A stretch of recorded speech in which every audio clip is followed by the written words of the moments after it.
உலக மக்கள் எல்லோருக்கும் வணக்கம். நான் உங்கள் ஜி கோபால் பேசுகிறேன்.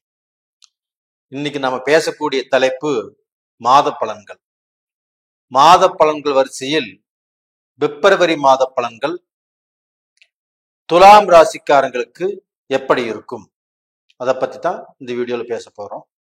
அதற்கு முன்னாண்ட அந்த துலாம் ராசிக்கு இந்த மாத கிரக அடைவுகள் எப்படி இருக்குது அப்படிங்கிறது இப்ப நாம சொல்ல போறோம்.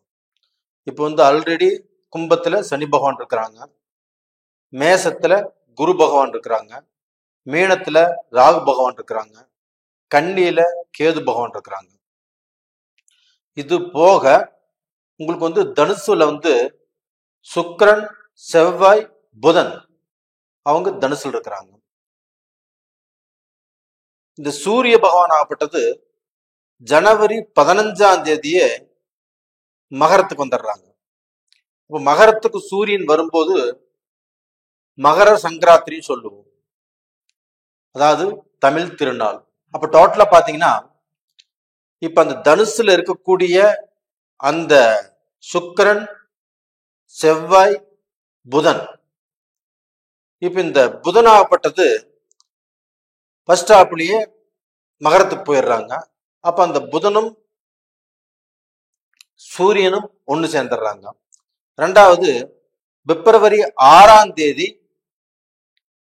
இந்த செவ்வாய் பகவான் ஆகப்பட்டது மகரத்துக்கு போயிடுறாங்க. அது போக 12ஆம் தேதி சுக்கிர பகவான் ஆகப்பட்டது தனுசிலிருந்து மகரத்துக்கு போயிடுறாங்க. இது இந்த மாத கிரக அடைவுகள். சந்திர பகவான் ஆகப்பட்டது கன்னியிலிருந்து அப்படியே மெல்ல வந்துட்டே இருப்பாங்க. அப்ப இது இந்த மாத கிரக அடைவுகள்.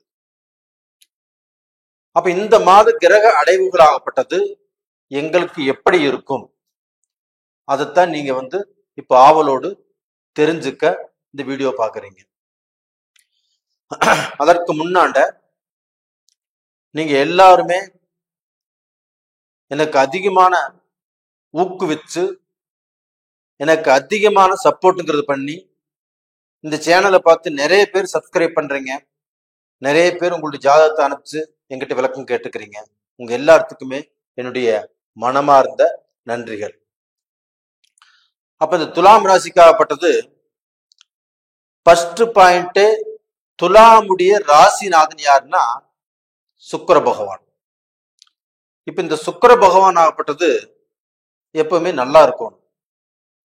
அப்ப நல்லா இருக்கணும் அப்படின்னா இந்த துலாம் ராசியை குரு பார்க்கிறாங்க. இந்த துலாம் ராசியினுடைய அதிபதி சுக்கிர பகவான் ஆகப்பட்டது பெயர்ச்சியாகி செவ்வாய், உச்சம் பெற்ற செவ்வாயோடு இணைந்து மகரத்தில் இருக்கிறாங்க. அப்போ இந்த சுக்கிர பகவான் ஆகப்பட்டது நல்ல ஸ்டாண்டர்டா இருக்கிறாங்க, நல்ல ஒரு பலமான இடத்துல இருக்கிறாங்க. அப்ப அந்த சுக்கிர பகவான் பலமாக இருக்கும்போது நம்மளுடைய ராசி அதிபதி நல்லா இருக்கிறாங்க, ஸ்ட்ராங்கா இருக்கும் போதே எதையுமே நாம தடை இல்லாமல், சங்கடம் இல்லாமல், சலிப்பு இல்லாமல் செஞ்சு முடிக்கிறதுக்கு ஒரு விருப்பம் வரும். அது இந்த மாதம் உங்களுக்கு கண்டிப்பாக வரும். ஏன்னா சுக்கிர பகவான் நல்லா இருக்கிறார்ல. அது மட்டும் இல்லைங்க, உங்களுடைய ராசிக்கு 2ஆம் இடத்து அதிபதி, உங்களுடைய ராசிக்கு 7ஆம் இடத்து அதிபதி செவ்வாய் பகவான். அப்ப அந்த 2ஆம் இடத்து அதிபதி, 7ஆம் இடத்து அதிபதி செவ்வாய் பகவான் ஆகப்பட்டது உங்களுடைய ராசிக்கு ஆகப்பட்டது 4ஆம் இடத்தில் உச்ச பலம் பெற்றிருக்கிறார். அப்ப உங்களுடைய தனாதிபதியும் உச்ச பலம் பெற்றிருக்கிறார். அப்ப தனாதிபதி, குடும்பஸ்தானாதிபதி உச்ச பலம் பெற்றிருந்தால் என்னாகும், நம்மளுக்கு நடக்கக்கூடிய விஷயங்கள், நம்மளுக்கு பணம் வரக்கூடிய வழிகள், நம்மளுக்கு தடைப்பட்ட பணம், நம்மளுக்கு வர வேண்டிய பணங்கள் ஆகப்பட்டது இந்த பீரியட்ல ஈஸியாக சேரும். அப்ப நாம பார்க்க போன ஒருவுக்கு பணம் கொடுத்துருக்கிறோம், வரல. ஒருவுக்கு பணம் கொடுக்குறோம் சொல்லிட்டு இருக்கிறாங்க, நம்ம கிட்ட வாங்கின பணம் கொடுக்கல. இந்த பீரியட்ல கண்டிப்பாக கொடுப்பாங்க. அப்ப இந்த குடும்ப ஸ்தானாதிபதி 4ஆம் இடத்துல உச்ச பலமாக இருக்கிறதுனால உங்களுக்கு பார்க்க போனா குடும்பத்தில் இருந்த சங்கடங்கள், குழப்பங்கள், பிரச்சனைகள் இது எல்லாமே ஒரு முடிவுக்கு வரும். அப்ப அந்த பிரச்சனைகள் ஆகப்பட்டது தீரும். ஒருத்தர் மேல ஒருத்தருக்கு ஆகப்பட்டது இருந்த அந்த பேட் ஒப்பீனியன் ஆகப்பட்டது கண்டிப்பாக மாறும். அப்ப நல்ல ஒப்பீனியன் வரும். அப்ப உங்களுக்குள்ள இருக்கக்கூடிய பிரச்சனைகள் ஆகப்பட்டது நீங்க தீர்த்துக்க ஆசைப்படுவீங்க. அந்த பிரச்சனைகள் தீர்ந்து நல்லபடியாக வாழ்வதற்குண்டான வாய்ப்புகள் நல்லா இருக்குது. இது மட்டும் இல்லைங்க, உங்களுக்கு பார்க்க போனா இந்த நேரத்துல நீங்க பார்க்க போனா சுபகாரியங்களை எடுத்து செய்யலாம். அப்ப சுபகாரியங்களை எடுத்து செய்யலாம்னா கடந்த காலங்களில் உங்களுக்கு தடைபட்ட சுபகாரியங்கள் இந்த பீரியட்ல கண்டிப்பாக துலாம் ராசிக்காரர்கள் வீட்டுல கண்டிப்பாக சுபகாரியங்கள் 100% நடக்கும். ஏன்னா உங்களுக்கு பார்க்க போனா குரு 7ஆம் இடத்துல இருந்து உங்க ராசியவே பாக்குறாங்க. அது போக உங்களுடைய தனாதிபதி குடும்பஸ்தானாதிபதி உச்சபலம் வாங்கி இருக்கிறாரு. அப்ப இந்த காரணத்தினால கண்டிப்பாக உங்களுக்கு தடைபட்ட திருமணங்கள் ஆகப்பட்டது நடக்கும். ஏன்னா உங்களுக்கு 7ஆம் இடத்து அதிபதி செவ்வாய் பகவான் ஆயிட்டார் இல்லைங்களா? அந்த செவ்வாய் பகவான் உச்சபலம் வாங்கிட்டார் இல்லையா? அப்போ நீங்க எதிர்பார்த்த இப்ப நீங்க ஒருத்தர் காதலிச்சுட்டு இருக்கிறீங்க. அப்ப இந்த காதல் திருமணம் நடக்குமா? கண்டிப்பாக நடக்கும். நீங்க போன மாசம் முயற்சி பண்ண கண்டிப்பாக அது தடுங்கல் குழப்பம் இதுல போயிருக்கும். இந்த மாசம் முயற்சி பண்ணது கண்டிப்பாக நடக்கும்.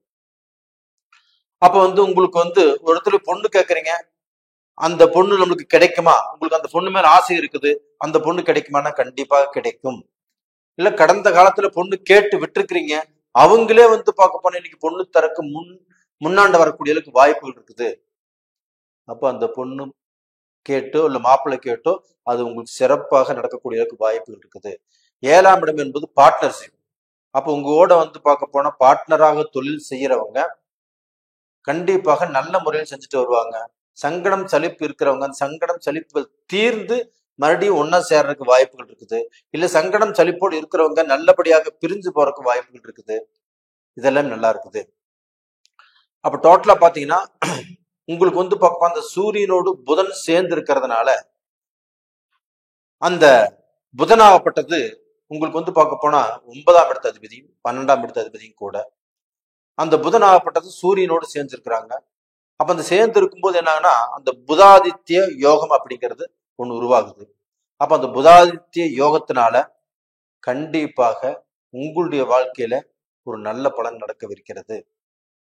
நீங்க எதை பத்தியும் கவலைப்பட வேண்டிய அவசியமே இல்லை. அப்ப அந்த புதாதித்ய யோகத்தினால கண்டிப்பாக உங்களுடைய வாழ்க்கையில தடைபட்ட காரியங்களாகப்பட்டது நடந்து உங்களுடைய மனசுக்கு சந்தோஷத்தை கொடுக்க போகிறது. அந்த புதனும் வரக்கூடிய பிப்ரவரி 20ஆம் தேதி பெயர்ச்சியாகி கும்பத்துக்கு போயிடுவாங்க.